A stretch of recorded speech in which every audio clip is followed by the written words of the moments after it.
On January 3rd, 2005, the BU men's hockey team officially left Walter Brown Arena for Agganis Arena, leaving their previous home for a new tenant. The Terriers women's hockey team started play later that season, and in just 6 short years have become a national power. We started in kind of small leaps and bounds, implementing scholarships, but right from the get-go we had the support. And I think in the beginning there were young ladies who thought we had most of the resources, but not enough kids to play with or play against. And all of a sudden, when you got the year 3, year 4, there was enough volume here, enough good players, and they've attracted really top players in the last few years. And when you surround yourself with a good staff, a fantastic institution, you have a chance. One of the biggest advantages the Lady Terriers have is the advantage of not having to share Walter Brown with the men's team.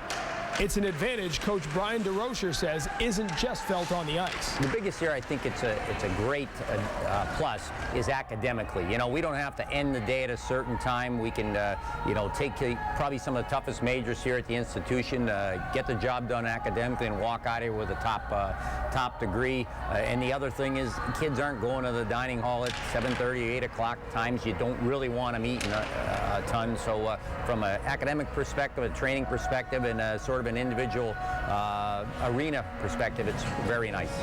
Whether it's for academic or training purposes, the advantage has shown on the ice and in the recruiting battles.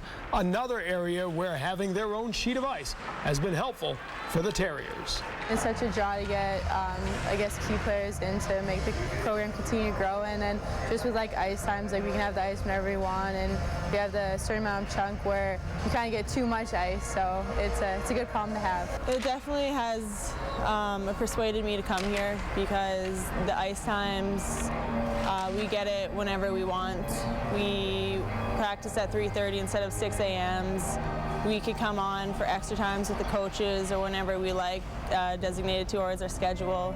So it definitely persuaded me coming here. Last season, the Lady Terriers went all the way to the NCAA Finals before falling in the championship game. This year, hopes are high again, thanks in part to the team's head coach. I can't say enough about Brian and what he's done in 6 short years to take a team to the national championship game and to have some of the best players in the world playing here at Boston University. That's really, really exciting for our student population, for our administration, for all the players, all the other teams. You know, they come to see the women's hockey team play because they know they have a couple of the best players in the world playing here at BU, and to be able to do the types of things that we've been able to accomplish at Walter Brown Arena and turning that into just a palace for our women's program.